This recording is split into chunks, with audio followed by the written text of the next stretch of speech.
It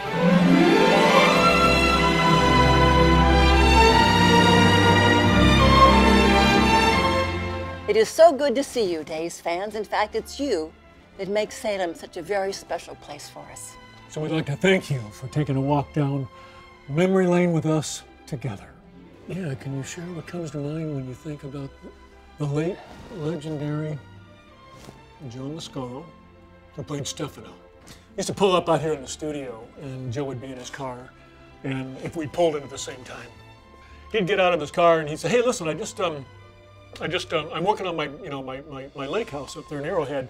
You got to come up and get, because I got in a whole new room and it's going to be really wonderful."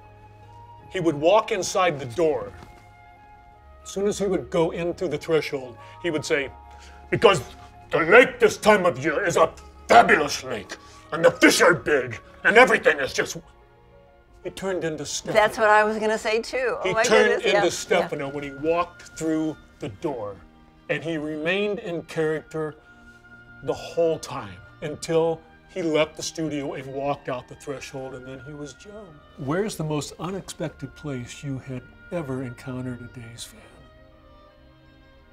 Many years ago, I got a letter from a man in Chester, Pennsylvania, when 40 years ago, when I was just starting the show. And he was a Days watcher. And his name was H. Weston Taylor. And we were doing the Mike Douglas show in those days, and so I was going back to be on an episode, and he lived in Chester, and I said, "You know what, wait a minute, I can take the train to where you are," because we'd had this lovely letter writing relationship, and I went out to Chester and sat on his front porch, and we had a lovely time, and at that point he was 96 years old. And we stayed friends for the next year and a half, and then I called him one day and I said, Weston, I just got, "Gosh, you sound kind of funny." He said, No, it's Weston." I said, "No." He said, "Oh, is this Deidre?" "Yeah." He said, "Oh, honey, it's Weston Jr." Oh. Yeah. But I had talked to him the night that he died, which was just such a rich time. That was, Chester, Pennsylvania. Nice. The other one is people on my front lawn on Halloween. But we have patrols for that. This past year, you marked the 35th anniversary of your debut on Days of Our Lives. What does that milestone mean to you? Survivor. A survivor of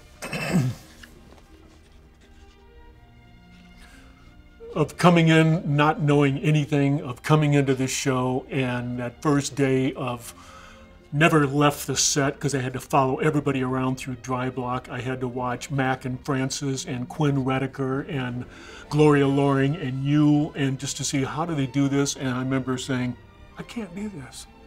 I came from doing television. They do 7 scenes a day, and, and I didn't think that I was going to have any staying power there, and just amazing.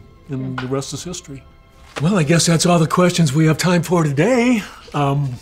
Hasn't this been fun? Yeah, it has been. You know, we never really get to visit with the fans except for Day of Days, and this is a nice virtual way to do it. So Right. it's thank you for joining us and for loving us and for partaking in this particular part of our virtual tour. Right. And just stay with us. It just gets better.